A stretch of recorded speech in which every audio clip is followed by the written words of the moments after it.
बिस्मिल्लाहिर्रहमानिर्रहीम, अस्सलाम वालेकुम everyone, this is me Arina Aamir. और आज की वीडियो में हम बात करेंगे डीपीटी स्कोप इन पाकिस्तान, और साथ ही साथ ये भी बताऊंगी मैं कि फ़ॉरेन कंट्रीज़ में आपकी क्या अपॉर्चुनिटीज़ आपको मिल सकती हैं। So before going to the video, please like share and subscribe my channel and do support me guys. और आज की वीडियो में मैं रियलिटी बेसिस पे बात करूँगी डीपीटी का स्कोप एक्चुअल में है क्या।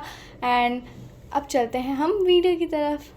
सबसे पहले तो ये है कि यार एफएससी के बाद मोस्टली स्टूडेंट्स का प्लान होता है कि वो एमबीबीएस में एडमिशन लें, बट अनफॉर्चुनेटली उनके एमडीकेट में मार्क्स इतना अचीव नहीं कर पाते, या तो एफएससी में नहीं कर पाते, या तो फ़ीस की वजह से, फाइनेंशियल इश्यूज़ की वजह से वो एमबीबीएस में नहीं कर पाते, या कोई भी रीज़न हो, तो वो अक्सर स्टूडेंट्स डीपीटी चूज़ करते हैं, फार्मडी चूज़ करते हैं। तो आज की वीडियो उनके लिए जो डीपीटी चूज़ करना चाहते हैं।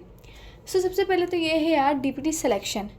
आपने डीपीटी चूज़ कर ली तो सबसे पहले ये डीपीटी सिलेक्शन से मेरा क्या मतलब है, या तो आपको प्राइवेट यूनिवर्सिटी में हो या तो पब्लिक मतलब सरकारी यूनिवर्सिटी, गवर्नमेंट यूनिवर्सिटी। तो प्राइवेट और पब्लिक में मैं सबसे ज़्यादा जो प्रीफर करूँगी वो है पब्लिक यूनिवर्सिटी। आपको सबसे पहले अपने लिए अप्लाई जो करना है ना, वो पब्लिक यूनिवर्सिटी में अप्लाई करना है। मोस्टली स्टूडेंट क्या करते हैं, वो बस एमडी के दिया और एमबीबीएस में इतने मार्क्स अचीव नहीं कर पाए, या फाइनेंशियल इश्यूज़ की वजह से नहीं कर पाए, तो वो बस प्राइवेट यूनिवर्सिटी में जाते हैं और एडमिशन करवा के आ जाते हैं अपना डीपीटी फार्मडी जो भी उनको करना होता है। बट ये गलत है। मैं इसी वीडियो में यही बोला था मैंने आपको, मैं किसी को डिग्रेड नहीं करना चाहती, मैं बस ये रियलिटी बेसिस पे बताना चाहती हूँ कि ये आपको प्राइवेट पे डायरेक्ट नहीं लेना। आपको सबसे पहले अपने लिए अप्लाई करना है पब्लिक में। अब पब्लिक यूनिवर्सिटी, गवर्नमेंट सरकारी यूनिवर्सिटी, भले आपकी लाहौर में पढ़ रही हो, इस्लामाबाद पिंडी में पढ़ रही हो, फैसलाबाद में पढ़ रही हो, कराची में पढ़ रही हो, कहीं भी पढ़ रही हो, आपको पब्लिक यूनिवर्सिटी के लिए पहले स्ट्रगल करनी है। और मैं दुआ करती हूँ सबके लिए कि इंशाल्लाह उनको मिल जाए। और आजकल के एरा में मुझे लगता है लड़कों को तो कोई प्रॉब्लम नहीं होता होगा कि बाहर इस्लामाबाद, लाहौर यहाँ पढ़ने का, और ना ही लड़कियों को, क्योंकि अल्हम्दुलिल्लाह अब तो ब्रॉड मतलब सभी इंडिपेंडेंट हो चुके हैं और पढ़ाई के लिए तो कहीं भी जाना पड़े, ये तो एक लाइन भी है ना, चीन भी ना जाना पड़े तो वहाँ भी चले जाएँ। तो सबसे पहले तो एक इशू तो कोई नहीं आएगा डीपीटी सिलेक्शन। सबसे पहले ये है कि मैंने आपको बता दिया पब्लिक में हो। आपका पब्लिक में क्यों हमें बोलें पब्लिक के, अब आप मैं बताती हूँ। पब्लिक गवर्नमेंट यूनिवर्सिटी, सरकारी यूनिवर्सिटी में सबसे पहला बेनिफिट ये आता है कि आपका फ़ीस स्ट्रक्चर कम होता है। उसके साथ साथ स्कोप उसका बहुत ज़्यादा होता है। स्कोप ज़्यादा का क्या मतलब है मेरा, स्कोप ज़्यादा का मेरा मतलब है कि वहाँ जो गवर्नमेंट यूनिवर्सिटी होती है ना आपकी, वहाँ प्रैक्टिकल वर्क आपको ज़्यादा प्रोवाइड किया जाता है। प्रैक्टिकल वर्क मतलब गवर्नमेंट यूनिवर्सिटी का मेन जो बेनिफिट है ना, प्रैक्टिकल वर्क है। वहाँ आपको प्रैक्टिकल ज़्यादा से ज़्यादा करवाया जाता है। हाई क्वालिटी ऑफ एजुकेशन होती है, क्योंकि मेरे भी बाबा के फ्रेंड्स हैं और मेरी मम्मा के फ्रेंड्स हैं, तो ज़्यादातर मुझे ये इन्फॉर्मेशन में आई है ये बात कि पब्लिक यूनिवर्सिटी, गवर्नमेंट यूनिवर्सिटी है, हाई क्वालिटी ऑफ एजुकेशन मिलती है। क्वालिटी ऑफ एजुकेशन मतलब आउट क्लास होती है। तो सबसे पहले आपको पब्लिक में मतलब एडमिशन लेना है, और मैं भी आप लोग को वही इन्फॉर्मेशन दूंगी जो आपके लिए बेनिफिट हो। तो सबसे पहले तो बात हो गई सिलेक्शन। अब यार सिलेक्शन हो गए, अब मैं आपको स्टेप बाय स्टेप बताऊंगी कि क्या जॉब है वगैरह। लेकिन सबसे पहले ये कि जब आप सिलेक्शन हो गए ना, तो अब आप अपने दिमाग ये ना सोच के बैठे कि जैसे सिलेक्शन है हमारी डीपीटी में और जब से आपको जॉब स्टार्ट हो जाएगी। नो, इस तरह नहीं होता। सिलेक्शन हुई है, 5 ईयर्स आपको इस तरह स्ट्रगल करनी है ना, क्योंकि अभी के 5 ईयर्स आपको अगले मतलब जितने भी आप साल होंगे ना, वो बहुत बेनिफिट देगा। अभी आप अगर मेहनत कर लोगे ना, बाद में मेहनत करने की ज़रूरत नहीं पड़ेगी, वरना बाद में जो मेहनत होती है ना, वो इससे कहीं ज़्यादा हार्ड होती है। तो सबसे पहले तो ये सिलेक्शन आपकी हो गई। आपको 5 ईयर्स बहुत अच्छा पढ़ना है। 5 ईयर्स पढ़ने के बाद ग्रूमिंग करनी है। यूनिवर्सिटी में आपको अपनी ग्रूमिंग अपना डेवलप करना है, अपनी जो भी आपके कॉन्सेप्ट हैं, इस बहुत बेहतरीन डॉक्टर बनना है मतलब, ठीक है। तो 5 ईयर्स में आपने फिर यही करना है। फिर उसके बाद आती है जॉब। अब जॉब जो होती है वो आपकी लोकल कम्युनिटी में चाहिए हो या तो इंटरनेशनल लेवल पे। तो सबसे पहले हम बात करते हैं डीपीटी स्कोप इन पाकिस्तान में भाई क्या स्कोप है। तो सबसे पहले तो पाकिस्तान में इसके लिए कोई टेस्ट रिक्वायर्ड नहीं होता है, डायरेक्ट आप किसी भी हॉस्पिटल में अप्लाई कर सकते हैं। तो यहाँ जो जॉब्स का क्राइटेरिया वो ये है, आप हॉस्पिटल में अप्लाई मतलब हॉस्पिटल में आपको जॉब मिल सकती है, आपको स्पोर्ट्स में जॉब मिल सकती है, आप अपना प्राइवेट क्लिनिक ओपन कर सकते हैं, और साथ ही साथ एकेडमी या टीचिंग फील्ड में आपको इसका बहुत स्कोप मिलेगा। सो आपके यही मैंने 4 उसके बताए हैं फील्ड्स के, hospital, sport, clinical, private clinic आप ओपन कर सकते हैं, और एकेडमी टीचिंग फील्ड में आप ले सकते हैं इसमें।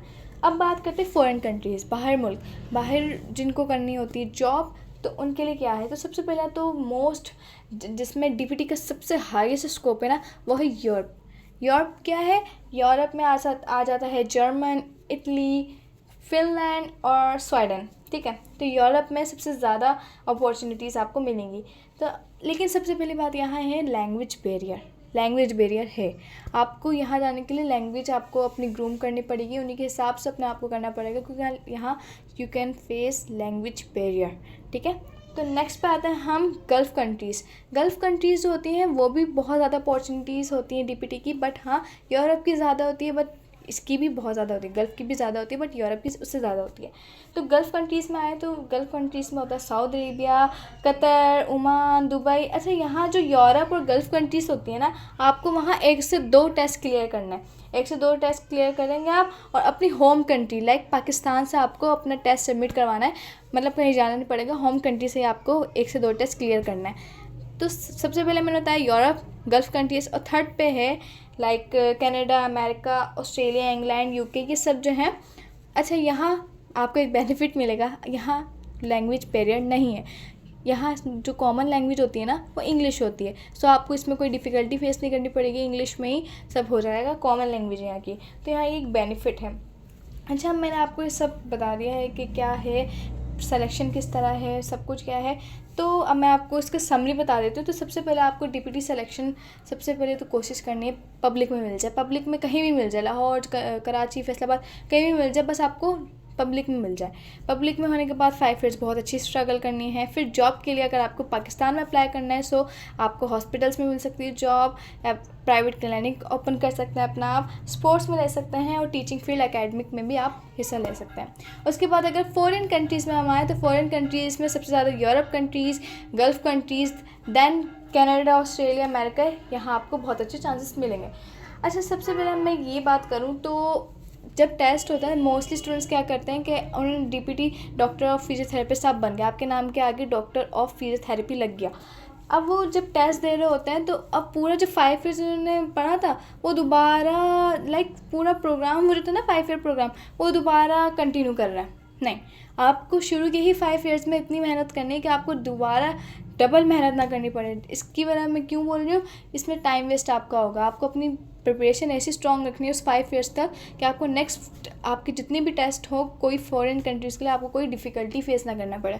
आप फटाफट बस टेस्ट दें और वहाँ के लिए निकल जाए, जो भी कंट्री आप चूज़ कर रहे हैं। सो सबसे पहले तो अपनी स्टडी हार्ड करें, 5 ईयर्स में इतनी मेहनत करें कि लगे यार ये डॉक्टर बनेंगे कोई, तो स्टडी हार्ड करनी है सबसे पहले। अच्छा, आपको ये है कि जब भी आप 5 ईयर से स्टार्ट कर दिए ना तो अपना फ्यूचर गोल डिसाइड करें, मुझे आगे करना है क्या है, ठीक है। फ्यूचर गोल डिसाइड करें, इससे आपका टाइम भी बचेगा, आपको बार बार ये सारी डिफ़िकल्टीज फेस नहीं करनी पड़ेंगी। देन अब मैं आपको बताती हूँ, अक्सर लोग कहते हैं यार फार्म डी में फ़ायदा नहीं है, नहीं यार डीपीटी में फ़ायदा नहीं यार इस फील्ड में भी फ़ायदा नहीं है। आप लोगों की बातों पर ना जाए, लोगों की बातों में ना जाए, वो तो हर फील्ड में बोलेंगे स्कोप नहीं है, स्कोप इंसान का खुद का होता है, ठीक है। और बल्कि जो जॉब अभी कर रहे हैं ना डीपीटी में या कोई सी भी फील्ड में, देखें अगर इंसान 5 साल और बहुत सी फील्ड जिसमें से ज़्यादा भी ईयर्स आपके लगते हैं, इंसान अगर मेहनत कर रहा है तो उसकी मेहनत अल्लाह जायगा होने नहीं देगा, वेस्ट नहीं होगी उसकी मेहनत, उसकी मेहनत का अजर उसको ज़रूर मिलेगा। बट हाँ, कुछ लोग होते हैं नहीं यार स्कोप नहीं है, इसमें स्कोप नहीं है। भाई स्कोप आपका खुद का होता है, आप इतना अच्छा पढ़ो, इतना इंटरेस्ट के साथ पढ़ो कि आपको खुद ही जॉब्स ऑफर होना शुरू हो जाए। तो इसमें तो लोगों की बातों में नहीं जाने कि इस फील्ड में स्कोप नहीं है, और जो जॉब कर रहे हैं ना उनको फ़ायदा हो रहा है अल्हम्दुलिल्लाह से।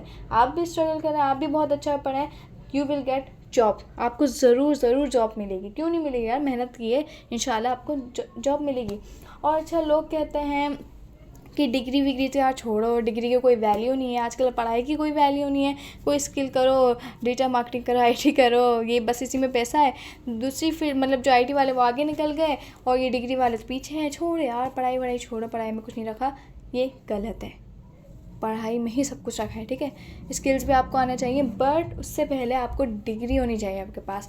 आपके पास डिग्री होगी, आपका स्कोप, आपकी खुद की वैल्यू होगी, ठीक है। स्कोप इंसान का खुद का होता है, मैं यही बता चुकी हूँ आपको। स्कोप आपका खुद का होता है, आपको खुद को इंटरेस्ट होना चाहिए। 5 ईयर्स इतनी स्ट्रगल करो कि सामने वाला कुछ बोल ही ना पाए आपको, ठीक है। और जब आप इतनी मेहनत करोगे, स्ट्रगल करोगे, इंशाल्लाह आपको क्यों नहीं मिलेगी यार जॉब, बहुत अच्छी पोस्ट पे जाओगे और अपनी लाइफ टाइम बहुत अच्छे उसको बेनिफिट भी आपको मिलेगा। सो आज की वीडियो में मैंने आपको डीपीटी स्कोप पाकिस्तान और साथ साथ फॉरेन कंट्रीज़ में ही बता दिया है। तो यार मेरी वीडियो ओके करते हो और देखते भी हो, वॉच भी करते हो, तो साथ साथ लाइक शेयर सब्सक्राइब भी कर दिया करो, इससे मुझे सपोर्ट मिलेगी और ताकि मैं और इस तरह की मज़ीद वीडियोस इन्फॉर्मेटिव आपके लिए ला सकूं।